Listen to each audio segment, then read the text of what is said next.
What's up guys, Rhino here and welcome back to another one of my FIFA 20 videos on the channel. It's not going to be Ultimate Team though today guys, it's going to be a brand new series on career mode. I haven't done one yet on this FIFA. I can't really say that I've done one in a long time properly, to be honest. I'm not even sure I did like a real long career mode on FIFA 19 if I'm honest. So I'm quite looking forward to this. Now, I find it difficult to pick a team. Didn't really want to go like straight into the Premier League, kind of obvious choice. I had a little kind of scour around, and in the end, I came to a team which I've done before, but not like for a long career mode. And you'll see that in a second. Have kind of like my own sort of personal reasons for it. Now this career, as it's just going to be like a first one, I don't feel like, from what I see with like previous videos, I could be wrong. This could blow up, but I doubt it. So the plan is to pretty much kind of just record the epis myself and just release it, and it won't be like much sort of like an interactive one. But in future when I do career modes, I would like to have ones where you guys get involved in terms of like players to sign and things like that. But I think just for this one, just to try and get it out there, it's just going to be me kind of making the decisions for now. Maybe that might just be the case in the first season. Maybe like as maybe if we get into like a second season, and a lot of you guys are in the comments requesting various things to happen, then maybe we will go ahead and make it an interactive one. But for now, just to make it a little bit easier, we're gonna just keep it as me making the decisions. Now, kind of like the reason for this is really like Ultimate Team's just been annoying me, to be honest, recently. It's just, I mean, EA are they're just driving me away, if I'm honest. They are driving me away from the game. The last sort of week or so has just really frustrated me. In terms of like, there was the whole thing, you guys saw my previous video with the whole thing around what was it, like the stupid player picks. I went on a major rant, and it was one of those things where, like, for me it's been brewing for a while, in terms of like I've been getting very frustrated with my inability to pack anything on this game. Like, it's literally there was one day when I had a really good amount of pack luck. I'm not really sure what I'm doing with my character. I'm just kind of like throwing one together quickly. But all year I literally didn't pack a single player that was worth over 200,000 coins. Tradable, of course, that is. I mean, you obviously hit like the odd thing in like guaranteed packs because you have to. But yeah, in terms of tradable cards, just from like normal packs, I only literally hit like a couple of players at 200k. Then there was one day going into Team of the Season where I'd actually saved up a load of packs, like a load like 100k packs, ultimate packs, things like that, from different objectives and foot drafts and things like that. And I finally then on that day got a tradable Team of the Season Jordan Henderson and a tradable prime icon Alessandro Del Piero. So two players that are worth like about 500k each, both tradable. So I finally did hit something, and at that point I was thinking, you know what, like, maybe my luck's starting to change, enjoying the game a bit more. But it's just kind of gone completely downhill, and it's gotten to the point again where I'm like, I just feel like it's impossible to get rewarded for anything that I'm doing in the game. And I get that there's a lot of people that have very similar pack luck to me. They have poor pack luck, but it's so frustrating when you grind the game every single day for like the last 8 months, and I feel like I have absolutely nothing to show for it. Like, if I compare my team to a lot of other people's teams out there, I would say my team is in like probably the bottom 20% of players out there. I would say probably like 80% of players have a better team than me from what I come up against in champs. So it just kind of makes you wonder like where I've been going wrong the whole year. And I can't really put my finger on it, other than the fact that it's just, it's just not meant to be. I mean, I consistently finish sort of like gold 1, gold 2 in champs. I've hit elite before, didn't get anything for that. Trying to make sure I get out of the way, Call of Duty, for Christ's sake. And you know, I'm not.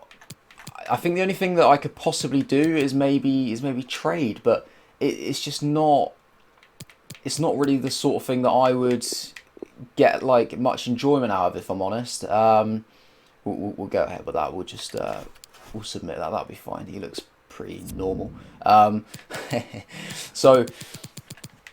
And you know, trading is quite a patient game, and you know, there's only so many items you can have in your transfer list and your unassigned and stuff like that. And I always like to kind of open my packs when I get them. So trading is difficult, and you know, I think I really need to like reevaluate where I'm going with it for next year. I'm not ruling out content for Ultimate Team entirely for this year. You know, I will probably come back with the odd video every now and then, but right now I feel like I'm more invested in doing a career mode than I am in Ultimate Team. Yeah, like I said, it will change for sure. I'll come back to Ultimate Team next year 100%. I'm not saying like there's no way have I quit Ultimate Team. Like I've played it for nearly like the last decade. There's no way I'll be able to just like detach myself from it. 100% I will be playing. It's just I'm not sure how I'm going to be going about it. Whether it'll be like an RTG, first owner RTG, whether it'll be like FIFA points applied to the account, I've no idea. We'll just have to see. But in terms of the career, guys, because I mean, obviously this is what a lot of you have actually clicked on the video for. It is going to be with Tenerife, kind of like personal attachment. I actually quite like their team. I've used them before, like in previous FIFAs, and I had a look, and a lot of the players are still there. There's a few new players that I don't know, and some of them are actually, they look pretty decent. So they're obviously in the Spanish second division, so we're going to be aiming to try and push up into La Liga, and then hopefully maybe challenge the big boys. It's going to be quite good. I mean, there's 1.8 million transfer budget is not massive, but if you compare it to some of the other teams in the league, it's okay. I mean, you've got Las Palmas there, which are going to be our big rivals, who have 7.7 million. So if we can topple them, that would be incredible. Yeah, we've got Almeria there with 5.3, but there's a lot of teams that are very similar. Deportivo, that'd be quite a nice team to do a career mode with. Just a little idea for some of you guys there. They used to be a top team. Malaga, the real big boys, at 8.8 million. It's not long ago they were in a Champions League quarter final, on the brink of a semi-final. So there are some very, very nice teams that you could go for in this particular division. But for me personally, I'm going to be going with Tenerife. Yeah, we obviously want to be trying to finish ahead of Las Palmas. But the main thing is really try and get promoted. Now, going to be putting it on the legendary difficulty because I tried one on Ultimate in my own time yesterday with a different team, and my god, it went horribly wrong. Like, I literally got absolutely battered. It was impossible. It was literally impossible. So, you know, it may have been because of the players that I was using. It wasn't a very good team. Like, pretty much like bronze players if you put it into FUT terms. But yeah, we're going to go legendary. If it's too easy, I'll bump it up. I reckon legendary should be about right. 6 minutes and a half, Sterling, European competitions on. Transfer window obviously enabled, international job offers enabled, but I doubt I'll take an international job, but you know, it's there just in case. And stadium's fine. Sounds pretty Spanish to me, so we'll put that in. Yeah, we got obviously like the usual stuff here, just kind of like introduction there. But in terms of this first epi, guys, for this career mode, it's just pretty much going to be like the setup. We'll have a look at what our objectives and aims are for the season. We'll set up the starting lineup. We'll get a squad going. We won't play a game, I doubt, in this epi because it's almost like it's nearly 10 minutes long already. So we'll pretty much just get the setup. I'll sim through some like the pre-season games. Just made a quick file there, didn't I? Just have a look at the squad, but yeah, don't worry about that. Yeah, we'll sim through some of the pre-season games just to get ourselves a little bit of cash, which we're going to see now. So 2.7 million is going to be the prize money if we can win the tournament. It's going to be difficult, but we'll give it a go. Yeah, then hopefully we'll be in a situation really by the end of the first epi where we're pretty much like at match day 1. I don't intend on signing anyone straight away, if I'm honest. Like in this first transfer window. Of course, if we get some injuries or someone in pre-season and we have to, then I might have a look at dipping in. But I don't have any players particularly in mind currently. So yeah, we will see really. We'll see how it gets on. But that's kind of like the plan for the first episode. Now, in terms of the objectives, so continental, we're not in Europe, so we don't have to worry about that.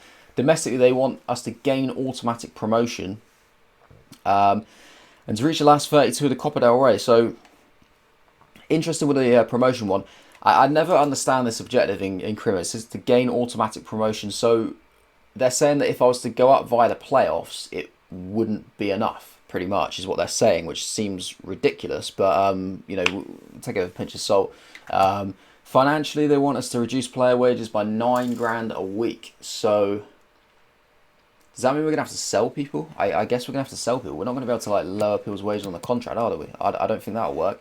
And then brand exposure. This one's classed as a low priority, but within 3 seasons, increase season ticket holders with at least with at least 10% of the stadium's capacity. Wow. Okay. 3 seasons is a long time. And then we need to sign 4 players into the youth academy assigned to each of the following positions. So, 1 goalkeeper, 1 defender, 1 midfielder, 1 forward. So all in all, not overly difficult. None of them are really classed as crucially important. The most important one is the domestic success, which is good because they're on the same page as me. For me, it's all about the performance on the pitch. I don't really give a damn about any of this stuff. If I'm honest, it's just all about the getting promoted, really. I mean, if we can get promoted in the first season, then that would be ideal. It'd be nice to have a little cup run. It last 32 seems pretty realistic. I don't see it being too much of an issue. Let's have a look at our calendar. So in July, we've just got the pre-season tournament at the moment. Of course, that could get extended further into the rest of the month, but that is as it stands. The league campaign will kick off on the 17th of August against Zaragoza, and then we'll have Numancia to end the month. How long is it? So, oh wow, we've got Las Palmas' 4th game, 8th of September. Big game right there. Does it end? Oh god, there's Malaga in December. I just want to see what our run-in is quickly. So it ends very late in May. We play Numancia right at the end, so we play them 2nd game and last game. Lugo, Alcorcon, and Zaragoza there. Deportivo La Coruña. When do we play? So we have Malaga in March.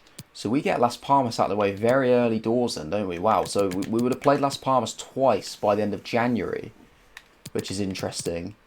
But, we'll see. But I'm sure, obviously, that, the table will start to take shape. And we'll probably look at the calendar a lot differently. There'll be teams who might be right at the top end of the table who we actually have in the running that we don't realise right now. So that will be interesting. I will need to set up a scout for the youth academy. I'm pretty much going to invest as much money as I can into this because, wow, they've got some really poor scouts here, haven't they? There's not really any kind of in between. We've just got the really good ones I can't afford, and we've got the really poor ones. Okay, we're going to have to go for Darko Renic from Croatia. He's just going to have to go in there. Let's scout this, set up the scouting network. I guess we just do it in Spain for now. For 6 months. Any player, because we need players from all positions, so we'll do that. That will be fine. See what he can find us. That's just a little confirmation thing there. But yeah, transfer wise, I don't think we're really going to do anything. So I think it's going to be very reliant on the youth academy, to be honest, for this first one. So I think all that's really left to do is just set up the team, and then we can go ahead and get into some of the pre-season games. Now, in terms of training players, I tend to kind of avoid doing that because from my own personal experience in previous games, it's very, very overpowered. I find you can get players up to about 85 plus overall within about a year, and them just not really doing anything. So I don't really want to do that. I feel like it's a little bit fake in my opinion. But I don't know, if you guys recommend it in the comments below and you think that it's not too OP and it just gives them a little boost in certain areas, then I may resort to it. But I'd rather just kind of grow the football club and increase the transfer budget by achieving high finishes and getting extra prize money and just bring players in that way. I feel like a lot of these current players probably won't have that high potential anyway. It's quite a young squad, don't get me wrong. There are some young players in here, so you can see just across the defence. Oldest player being 26. We've got Sands there, the stalwart at 34. I think Santana's very old, yeah, 34. But there are some young players in this team, so there's chances that they will grow. But whether they've got really high potential or not, I would kind of doubt it quite highly. Currently, they've got a set up in a 4-4-2 defensive formation. I'm going to change that. But what I'll do is I'll go ahead and change it now, and then when I cut back, you guys can see the squad and we'll talk through it, because I don't want to waste too much of your time just fiddling around with it and looking at all the player stats. So yeah, I will be right back. Alright guys, so this is the situation for the team, how we're going to head into the preseason tournament and probably the first game of the season as well, barring any injuries. Going to be lined up in a 4-2-3-1 formation, because that's just kind of my go-to formation in Ultimate Team, so hopefully it'll work in career mode as well. I'm completely open to changing it, but I feel like it should work alright. We've got some decent wingers. Santana is probably the best player from what I've experienced previously. We got this guy who is a new player as far as I'm aware, called Leva. He looks alright. In cam, we're going to be playing Joselu behind Gomez. Now, it's only because it says that he can play striker or cam, whereas Gomez was just striker. These two were initially up front in the 4-4-2, so we just keep them in there. And then, guys, if we move down a little bit further, pretty much like very, very similar to how it was already lined up. We've got the two original centre mids are just playing in CDM there. We've got Sands and Mila. The right back Perez is the same. Alberto's still there. Munoz was initially at left back for some reason, but we've moved him into centre back. I should probably swap those two around because Munoz is left third. And I bought this left back in Lasso. He's actually kind of the best we've got. So if there was a position that maybe needed strengthening, this would probably be the area. Probably why they initially had Munoz out at left back, because they're just quite weak in that particular position. On the bench, we've got Daniel Hernandez. He used to be in goal for Tenerife for a long time. But we've actually got Ortola. Just completely forgot about him. Then in the rest of the bench, we've got Moore, who I think is a new player. He's actually like an American player, which I don't know if they kind of like dipped into the MLS, because this guy up here looks like he's in like the Real Salt Lake kit, if I'm looking at it correctly. So maybe they had a little dip into the MLS. We've got Sipcic, Munoz, Lasso, Bermejo, and Mieres. And then there's Otano, Lopez, Mazan, another Lopez, Ruiz, Alonso, Undabarena, and Alarena. And then we've just got some players with no face. And, you know, they may be alright. They may be some decent players, but I don't really like players that don't have a star head or like an actual photo in game. So we'll probably just sell these, if I'm honest. When we can. They look like they've come through like the youth academy. They're all very young, but I just personally not going to enjoy using them. So that is the situation. They look alright, and we've got a little bit of pace in this team. 84 pace, 81, 78, 76. Defense is okay. This guy's rapid, this guy's sluggish, so it probably makes sense to have him to cover him. Yeah, not too bad a team, but it's just going to be one of those things where we're just going to have to try it out and just kind of see how it goes, really. You know, I'm completely open to making changes. It's inevitable that we're going to, you know, I'm going to use the team, and there's going to be players that I don't enjoy as much as others, regardless of kind of like the overalls and stuff. It just, players play differently in game, don't they? So we will see. So I think we just need to go ahead now and just kind of sim through, and then that'll be pretty much it for this first epi. Obviously I'll do all these bits and pieces as we go.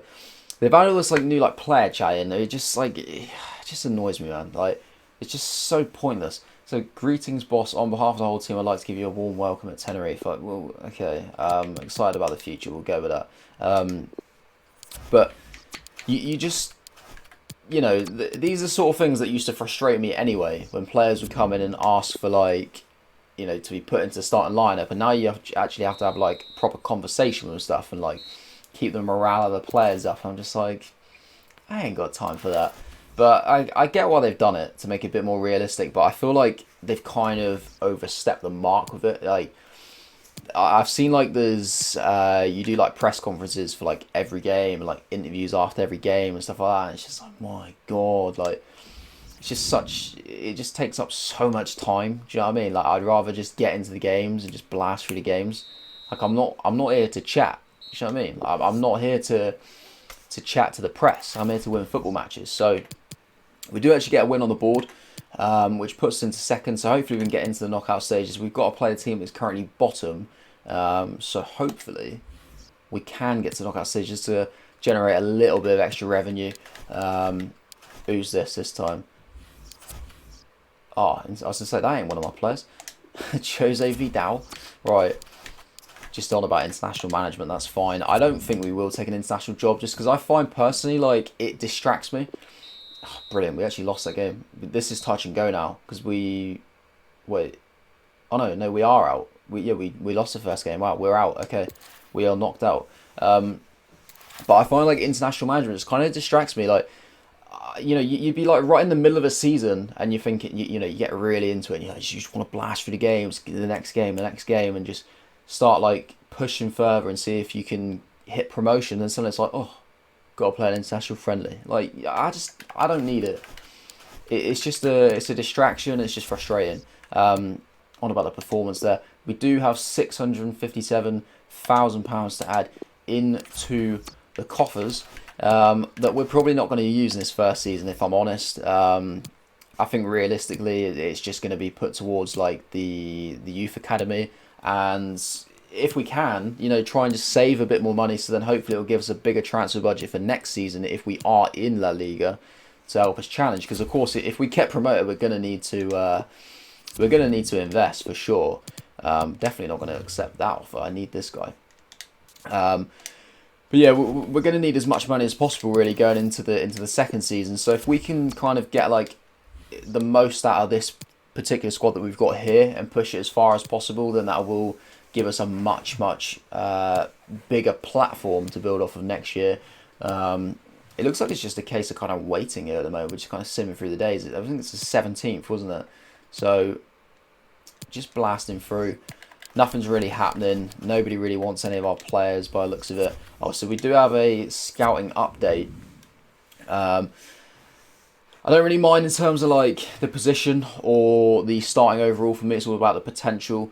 I'm willing to kind of keep most players around.